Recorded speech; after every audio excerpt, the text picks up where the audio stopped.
Okay, so as you recall from a previous discussion, we said we've got the universe, and from a chemist standpoint, we break the whole universe down into two things.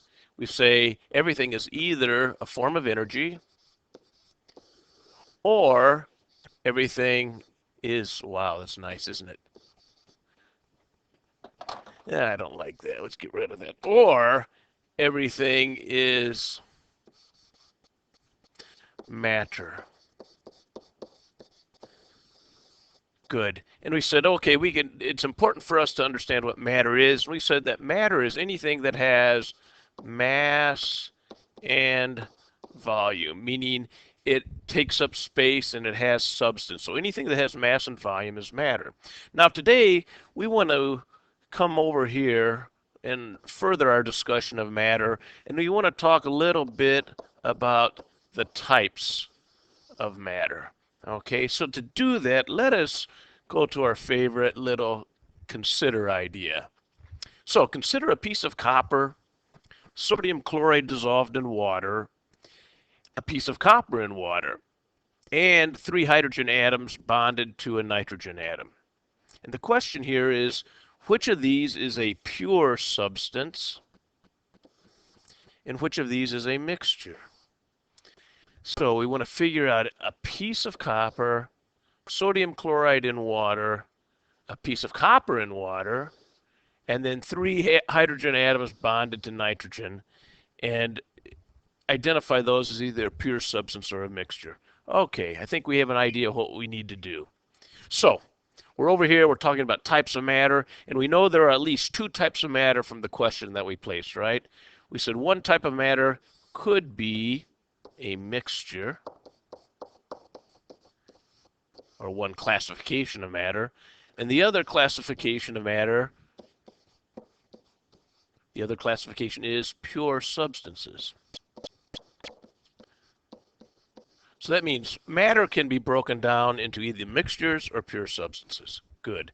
So what will be helpful for us is if we can define these in some way. So what's a pure substance? A pure substance is matter with a fixed composition. Well, what does fixed composition mean? Well, fixed composition means that it has a relationship that is never changing. And I guess the best idea for me is let's think of water. Water is an example of a pure substance. H2O, what does that mean? Well, H2O means that I have one oxygen atom and I have, let's go with a different color, and I have two hydrogen atoms overlapping that oxygen atom. Now, can that ever be one oxygen atom with three hydrogens? Not if it's water. If I have H3O, that is no longer water. Yoink. For me to have water, I must always have the same composition. One oxygen and one oxygen and two hydrogens. It must have that fixed composition of one oxygen and two hydrogens for it to be water. So that's what we mean by matter with a fixed composition is a pure substance. Good, let me take this off. Oh, I just destroyed my composition. So we'll fix that up. Composition. Good. Matter with a fixed composition is a pure substance. Now, we have two types of pure substances. We have elements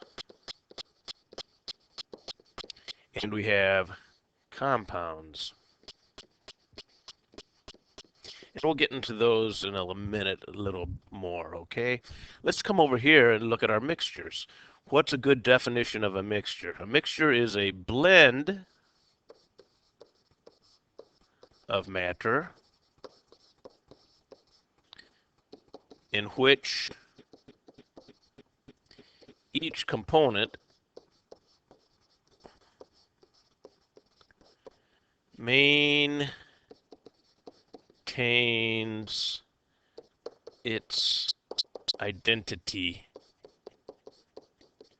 Okay? An example of this might be if we drop some sodium chloride in water. Sodium chloride will dissolve.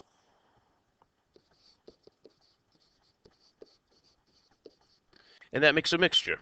But my sodium and my chlorine both maintain their original properties. They are not transformed into anything else. And so this is what we would call a mixture. Sodium chloride in water is a mixture. And why is it?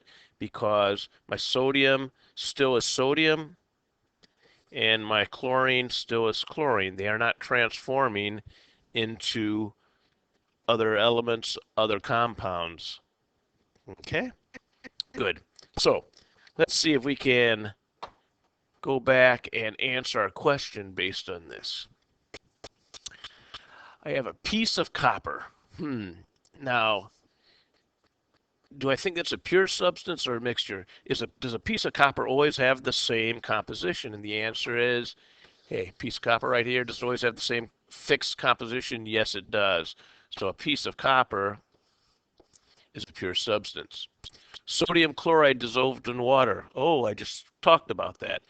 I have sodium chloride. When it's dissolved in water, the water still stays water, and the sodium and the chlorine still stay sodium and chloride.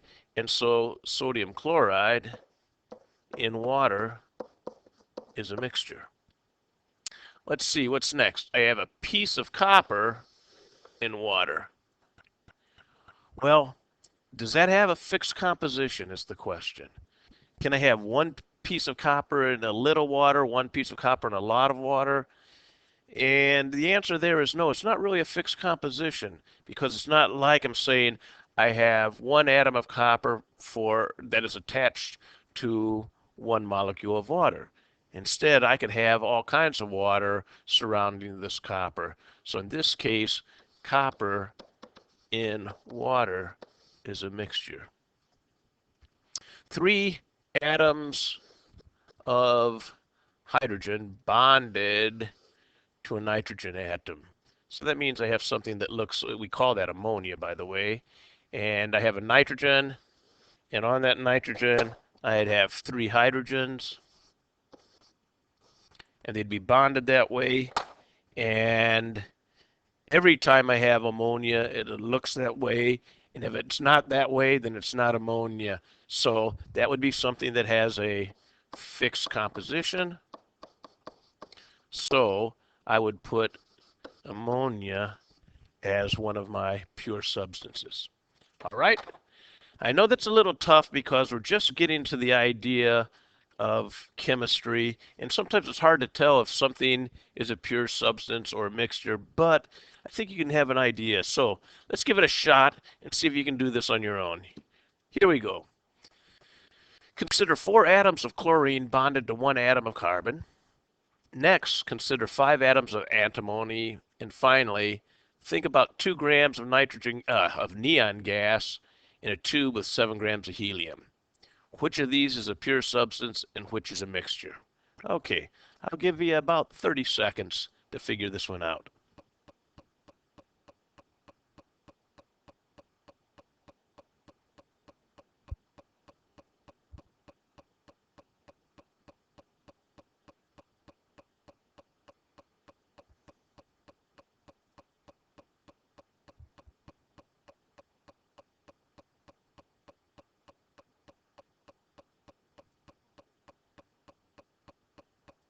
Okay, so what do you think? 4 atoms of chlorine bonded to 1 atom of carbon. Well, that's a clue here. When we say bonded, what does that imply? That implies that I have carbon. Where's my carbon? So I'll have a carbon, and on that carbon, I will have attached 4 chlorines, right? Now, do we think that's going to be a fixed composition? Absolutely. This is going to be a fixed composition. If it's a fixed composition, that means it is a pure substance. So my chlorine bonded to carbon, that's a fixed substance. It's a pure substance. How about if I just have 5 atoms of antimony? Antimony is Sb, and I just have antimony. Good. Is antimony going to be a fixed composition? Yes, it is. Antimony is always antimony unless you change the number of protons. So it is a pure substance. What about if I just have some neon gas and some helium gas, and they're just floating around in a tube? Is that going to be a fixed composition? And the answer to this is no, it's not a fixed composition. And so this is a mixture. Okay, now I think like I say, there may still be some questions here about what a mixture is and what a pure substance is, but I think this will be clarified as we go further, excuse me. So let's move on. Let's go to the next consider. Consider water, copper, ammonia, and manganese. Which of these are elements and which of these are compounds? Okay, so let's go back here. We talked about pure substances, and we said that there are really 2 types of pure substances. There are elements and compounds. There may be more, but we want to focus on elements and compounds. And we need to then come up with a way of differentiating between these. And I guess the best way to think of it is, first of all, an element is a pure substance which cannot be broken down into a simpler, and this is important here, stable substance. A pure substance which cannot be broken down into a simpler, stable substance. And elements are things like sodium, copper, antimony. We've already talked about antimony. Strontium, how's that? Those are all elements. How is an element different from a compound? Well, a compound, first, is a pure substance which can be broken down into a simpler, stable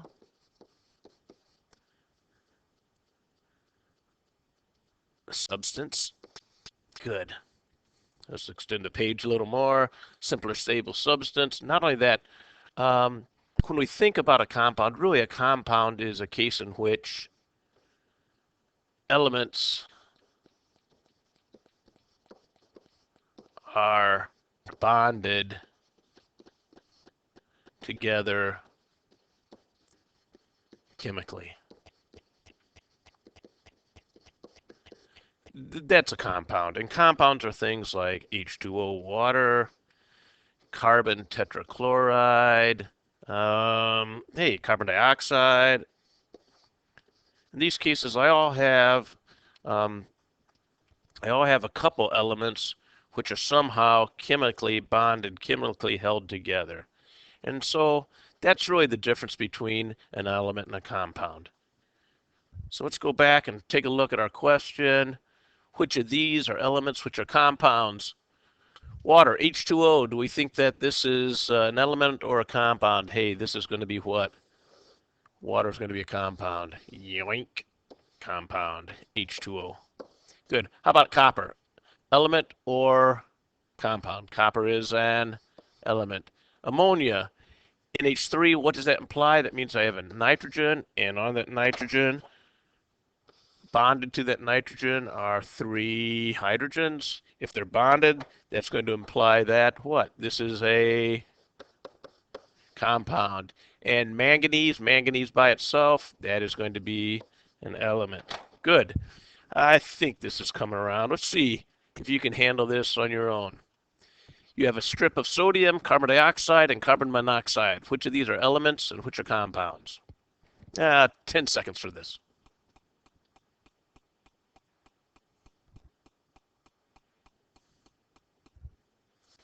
Okay, what do you say? Sodium. Well, sodium doesn't look like it's bonded to anything. Uh, can it be broken down into a simpler, stable substance? No, so that means sodium is an element. Good. Carbon dioxide. Can I break down carbon dioxide into carbon and to oxygen? Yes, I could. And so would that be a compound or a element? Well, CO2 then is a compound if it can be broken down into simpler, stable substance. Same thing. I could break carbon dioxide. I can break a couple carbon monoxides down to 2 carbons and O2. Those are both stable. And so carbon monoxide is also a compound. All right? Good. Questions so far? Well, let's move on. Let's see what our next consider is. There we go. I have sodium chloride completely dissolved in a water. I have a piece of copper undissolved at the bottom of a beaker of water, and I have the air in the room. Which of these are homogeneous mixtures and which are heterogeneous mixtures? Ay, ay, ay. We've got some new words here that I've not seen yet in our discussion. We have homogeneous and heterogeneous. I guess that means there are a couple types of mixtures. So let's go back to our beautiful picture here. Oh my gosh, look at that. And let us fill in some stuff here on our other side of mixtures. So we said a mixture is a blend of matter in which each component maintains its identity.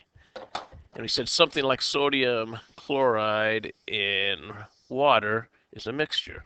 Okay, but there are 2 types of mixtures. We can have heterogeneous, and we can have homogeneous,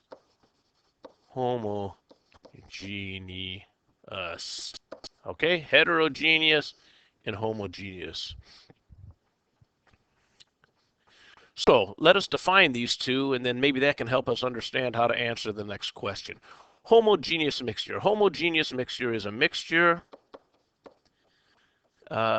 with a uniform, not fixed, but uniform composition. What does that mean? Well, this means that every sample is identical.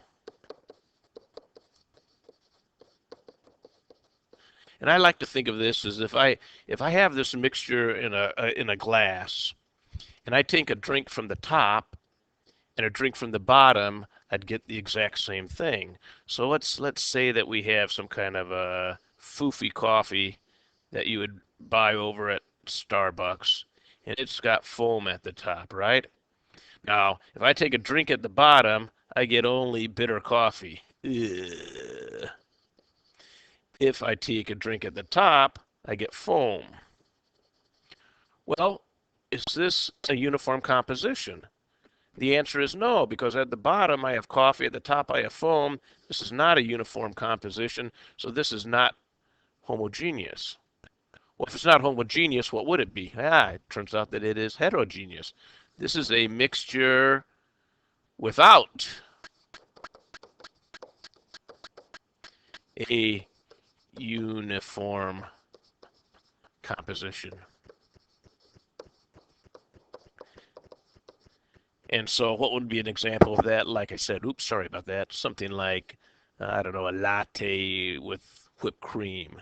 Yeah, latte with whipped cream. And what would be a good example of a homogeneous mixture? How about the water? No, that's not a mixture. How about Let's see. How about just straight coffee? Coffee with no cream, no sugar, no foam, no whipped cream, a man's coffee.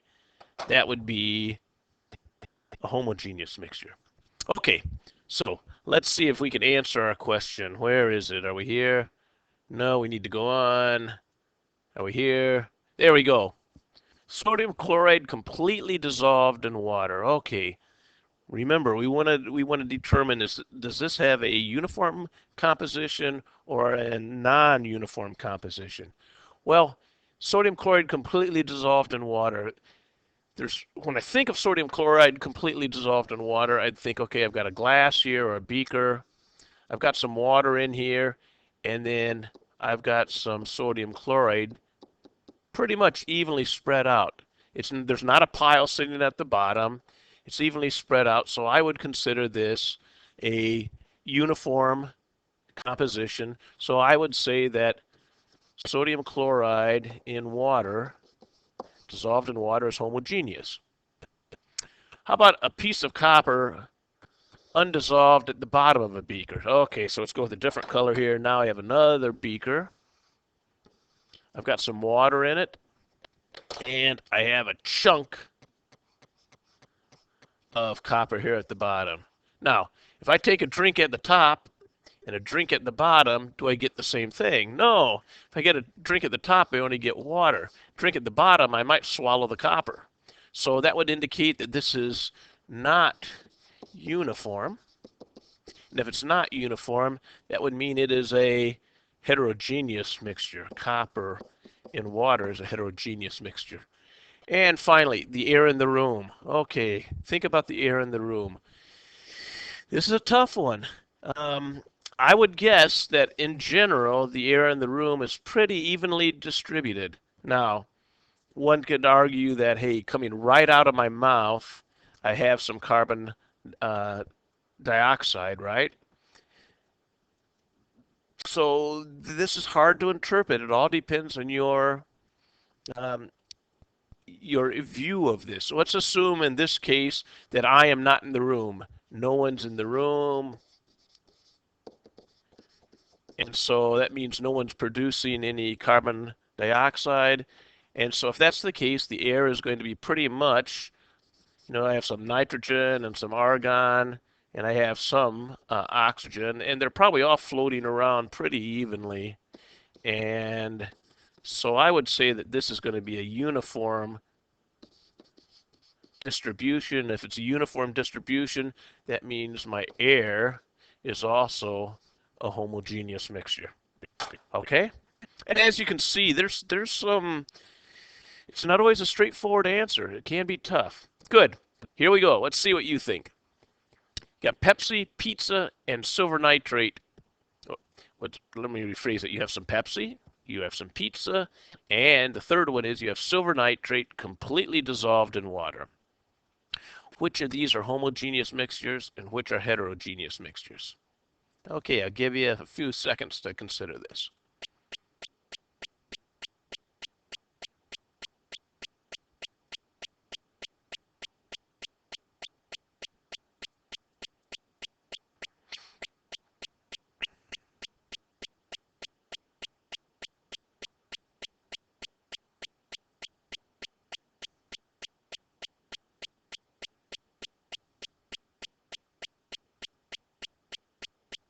Okay, Pepsi. They just have some Pepsi. We'll put it in a beaker or glass so that we can maintain it. But if I have Pepsi, if I drink from the top and the bottom, we got some foamy stuff in there. We got some, that's Pepsi, right? If I drink from the top and the bottom, do I get the same thing? Yeah, I'd get the same stuff at the top and the bottom. So I would say that this is a homogeneous mixture. Pepsi is a homogeneous mixture. Good. What about pizza? Well, let's consider pizza. My favorite would be something like Hawaiian. So I have pizza, and there's a piece of ham, and then let's throw in, here's a pineapple, and pineapple, and some, well, not ham, Canadian bacon, Canadian bacon, Canadian bacon. Then I got some cheese on it, and I've got the crust.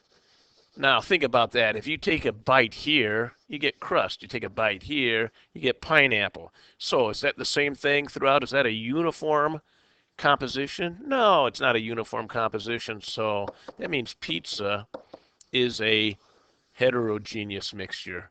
And finally, I have silver nitrate, completely dissolved in water.